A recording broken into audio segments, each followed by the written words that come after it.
Mga master, okay lang bang? Huwag niyong skip ang mga ad sa aking mga video kung okay lang mga master. Salamat sa solid na suporta po. Yon, what's up mga masters? Nandito na naman tayo sa panibagong araw, panibagong kabanata na naman ang pagsasama-samahan natin ngayon guys.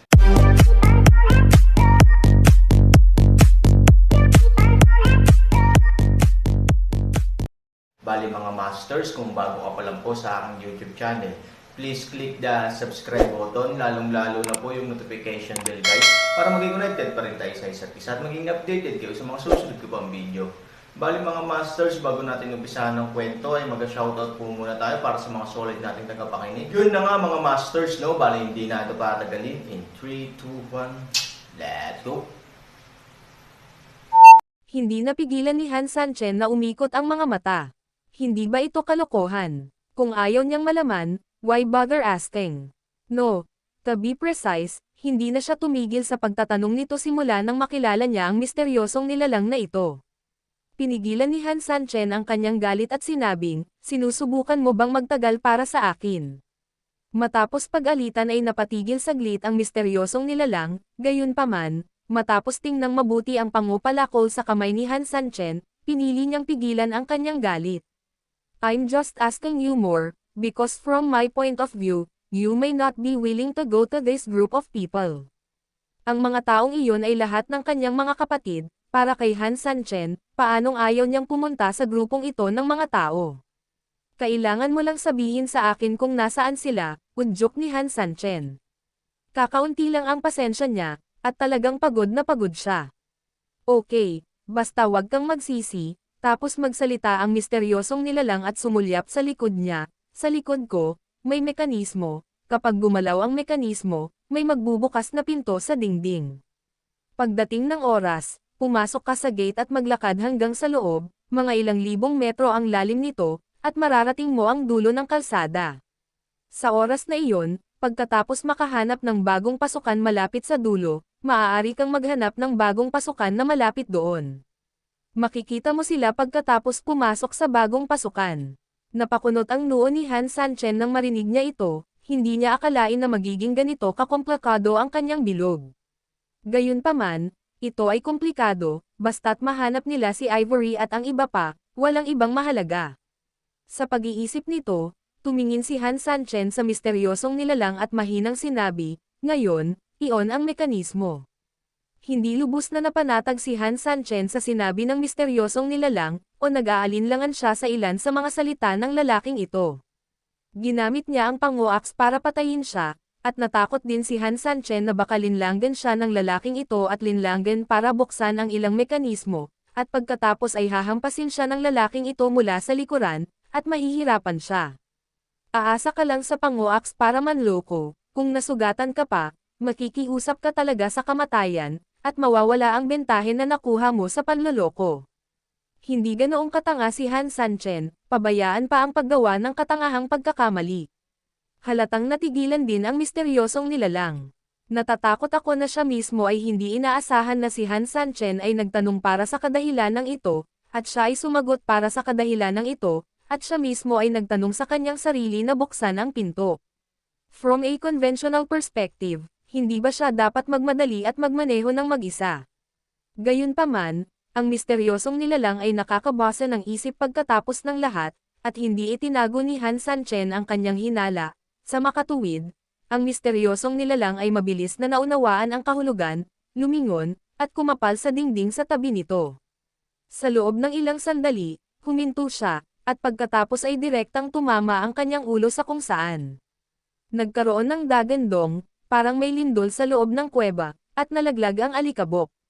Dahan-daang bumangon ang isang pinto na natatakpan ng putik, na nagpapakita ng malalim na lagusan sa loob ngunit hindi nakikita ng kamera. Ang misteryosong nilalang ay sumulyap kay Han Sanchen at nalaman na ang lalaking ito ay hindi nagmamadaling direktang sumugod, hindi niya napigil ang sabihin, bakit, bata, sa oras na ito, nagdududa ka pa ba kung may balak ba akong laban sa iyo? Oo. Si Han Sanchen ay talagang gumagawa pa rin ng mga kalkulasyon sa kanyang puso sa oras na ito. Kung tutusin, may posibilidad ba na alam ng misteryosong nilalang na ito ay sabik na makahanap ng mga tao, kaya sinasamantala nito ito at sadyang nagbukas ng pinto ng pihitan para sa sarili. Pagpasok pa lang nito, diretsyong isasara ng lalaking ito ang pinto. Damn, di ba pagong yan sa urn? You bitch, if I want to kill people or torture people, I have always been above board, why should I use these ways with you? Kung gusto mong pumasok, pwede kang pumasok, kung ayaw mong pumasok, isasara ko ang pinto. Pakiramdam ng misteryosong nilalang ay nasaktan ang kanyang dignidad, ito ay makatwiran at maliwanag para sa kanya na pagdudahan siya minsan, gayunpaman, kung siya ay nagdududa sa isang bagay ng walang hanggan, ito ay talagang sobra. Kung tutuusin, isa siyang may kakayanan at katayuan, natural na inilalagay niya ang kanyang sarili na medyo mataas sa kanyang puso. Ang pag-uugali ni Han Sanchen ay seryosong nakakasakit sa kanyang pagpapahalaga sa sarili. Pumasok, o hindi, habang pinag-iisipan ko ay lalo akong nanlumo, at ang boses ng misteryosong nilalang ay hindi maiwasang mapalakas. Saglit na nag-isip si Han Sanchen at nagngangalit ang kanyang mga ngipin, pasok ka, bakit hindi?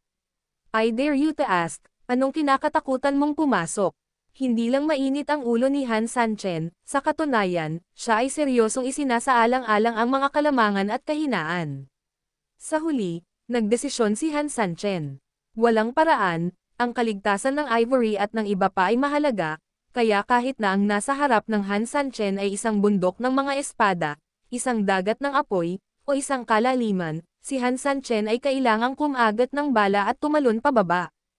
Hanggat may kislap ng pag-asa, hindi susuko si Han Sanchen. Kung ang misteryosong nilalang na ito ay talagang may masamang puso at sadyang naglalagay ng bitag para sa kanyang sarili, kung gayon siya ay papasok doon ng walang pag-aalinlangan. Walang paraan, walang pagpipilian si Han Sanchen. At, pagkasabi niyan, ayon sa mga obserbasyon ni Han Sanchen sa mahiwagang nilalang na ito at sa kanyang nakaraang karanasan sa pakikipagtagpo sa mga tao at bagay, ang misteryosong nilalang ay hindi dapat gumawa ng mga palihim na bagay. Ang ilang mga tao ay ipinanganak sa ganitong paraan. Huwag mag-alala tungkol sa kung gaano siya hindi makatwiran at malupit sa araw-araw, ngunit may ilang mga ilalim na linya para sa mga taong ito, kaya sila ay mananatili sa kanilang sariling mga linya. Tulad ng mga tinatawag na tawista, sila ay masama, ngunit ang mga tao sa tao ay mayroon ding sariling mga patakaran na hindi maaaring labagin. Yan ang bottom line. Diretsyong tinungo ni Han Sanchen ang pasukan. Tumingin ang misteryosong nilalang sa likod ni Han Sanchen nang papasok na siya, at sa wakas ay hindi napigil ang umungol. Tumingin sa kanya si Han Sanchen na para bang tulala. Sabi ni Han Sanchen, may mali ba? Sa pagbabalik tanaw sa paligid, walang abnormal, at ang mga misteryosong nilalang ay nasa isang tiyak na ligtas na distansya mula sa kanya, kaya naman, hindi talaga alam ni Han Sanchen kung ano ang ibig sabihin ng lalaking ito sa biglaang ingay. Medyo napahiya ang misteryosong nilalang, hoy, hindi ka pwedeng sumigaw kung wala kang gagawin, teritoryo ko ang lugar na ito. I can scream if I want ta, it's none of your business. Sobrang nanlumo ang misteryosong nilalang, sa totoo lang, wala lang nung sumigaw siya, ang dahilan kung bakit niya ginawa ito ay higit sa lahat ay dahil ilang beses siyang pinaghinalaan ni Han Sanchen, sa makatuwid, pagkatapos na makita na si Han Sanchen ay malapit nang umalis dito, siya ay lalong nagalit, lalo siyang nagagalit pagkatapos mag-isip tungkol dito, at sa wakas ay nagpa siya na takutin si Han Sanchen sa pamamagitan ng paghungol ng ganito. Bilang resulta, hindi natakot si Han Sanchen, ngunit tumingin sa kanya na parang tulala, paanong?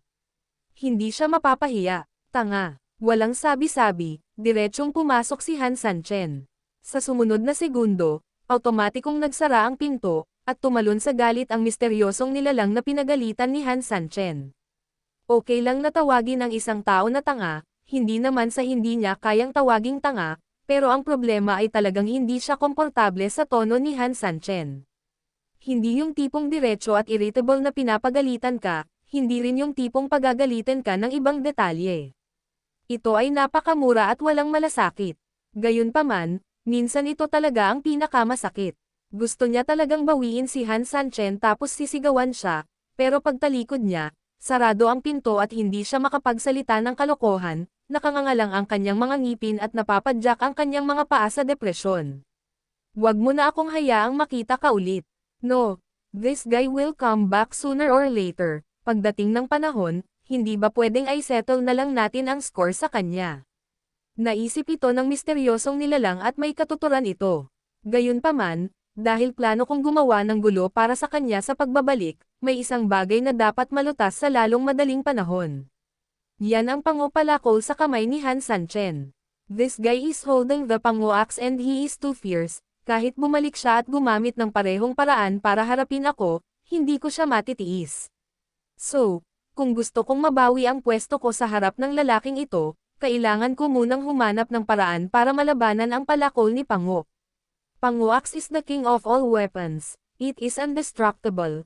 It is as hard as climbing to the sky to with its edge. I want to make something. Ayoko naman na makatiis ito ng Pango-axe, pero at least makakalaban niya ito kahit sandali.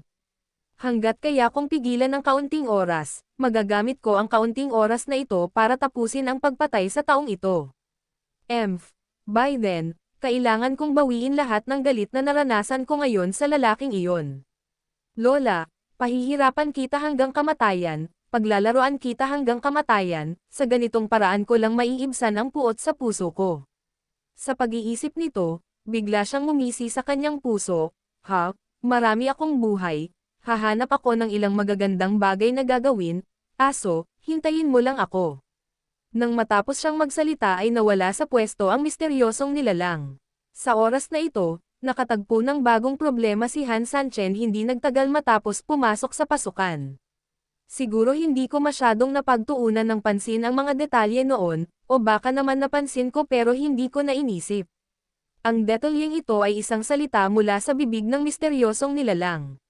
Malalim. Anong malalim? Ibig sabihin sa loob ng pasukan na ito ay isang lagusan na pababa, kaya ito ay malalim.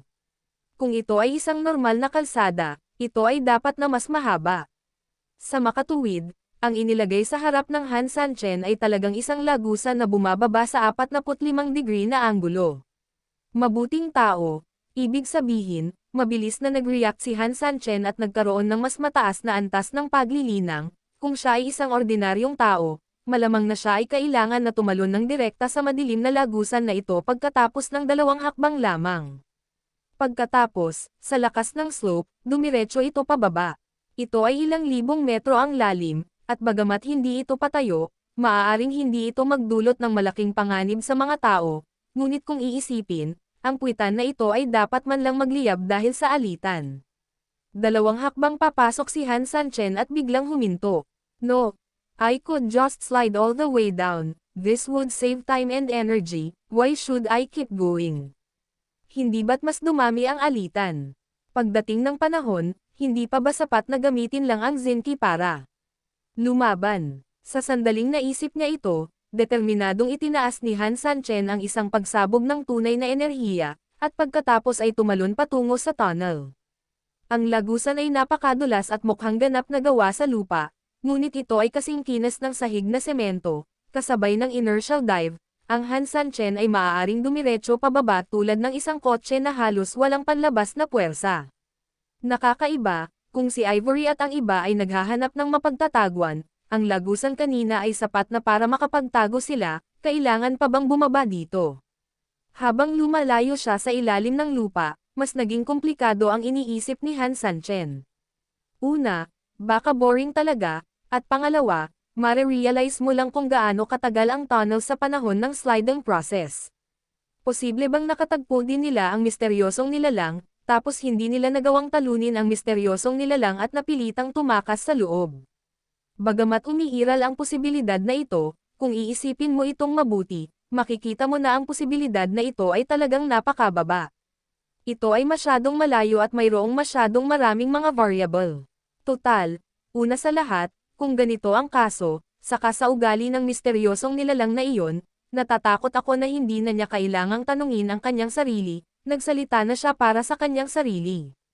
Halimbawa, sino ang hinahanap mo? Haha, pinatay ko lang sila, hindi ba ito agad na puno ng mga panunuya? Tiyak na gagawin ito ng misteryosong nilalang, at ginagarantiyahan ito ni Han Sanchen sa kanyang pagkatao. Bagamat kakakilala ko lang sa kanya, may mga taong malalaman mo na ang kanilang pangkalahatang personalidad at pag-uugali sa sandaling makipag-ugnayan ka sa kanila. Pangalawa, Nung pumasok ako sa tunnel kanina lang, hindi lang ako pumasok nang walang tinitingnan. Maingat niyang pinagmamasdan ang kanyang paligid at wala siyang nakitang bakas ng paa o hitsura ng maraming taong yumuyurak dito. Gayunpaman, kung ang isang malaking bilang ng mga tao ay bumaba mula doon, tiyak na may ilang bakas na may iwan sa dumi sa walang laman na plataporma sa itaas. Halimbawa, mga bakas ng paa, o kahit na ang mga bakas ay nabura, dapat itong mag-iwan ng maraming bakas.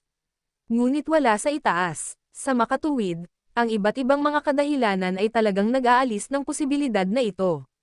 Wow! Habang nag-iisip si Han Sanchen, biglang may mga tunog na nagmumula sa likod niya. Nagsimulang hindi na makinis ang lagusan, may ilang mga bloke ng lupa o mga bato na lumilitaw sa koridor, sa sandaling dumausdas pababa si Han Sanchen, natural, ang mga bagay na ito ay nagsimulang umatake sa kanya. O kusang kumalat sila at nag-iingay. Gayunpaman, ang mga ito ay hindi mahalaga, ang mahalaga ay ang mga bagay na ito ay nagpapaalala sa aking sarili na halos marating ko na ang dulo ng lagusan. Sa pag-iisip nito, nagmamadaling pinaandar ni Han Sanchen ang kanyang enerhiya at mabilis na binilisan ang kanyang sarili. Pagkatapos noon, wala pang 10 segundo, opisyal na nahawakan ni Han Sanchen ang lupa gamit ang kanyang mga paa at nakarating sa finish line. Natatakot ako na ang lugar na ito ay talagang ilang libong metro ang lalim mula sa lupa, dahil hindi lang nakakatakot ang dilim dito, ngunit higit sa lahat, nakakatakot din ang lamig. Mula sa pisikal na pananaw, naramdaman ni Han Sanchen na ito ay parang isang lugar kung saan nakatira ang mga tao doon. Ang pamumuhay sa ganitong uri ng lugar ay hindi nangangahulugan ng kaligtasan, ngunit kung nais mong sumilong sa ganoong lugar, ito ay magiging napakahirap. According to what that guy said, there should be a mechanism nearby. Pag binuksan mo yung pinto, mahahanap mo sila. Yun na nga mga masters, no? Bali panibagong kabanata na naman yung natapos natin ngayong gabi. Muli, maraming salamat po talaga sa walang sawang suporta po sa aking YouTube channel na talagang inaabangan nyo po ang bawat upload ko po. Bali mga masters, magkita-kita ulit po tayo bukas ng gabi at ngayon po ay magpapaalam po muna tayo. Bali mga masters, bye-bye!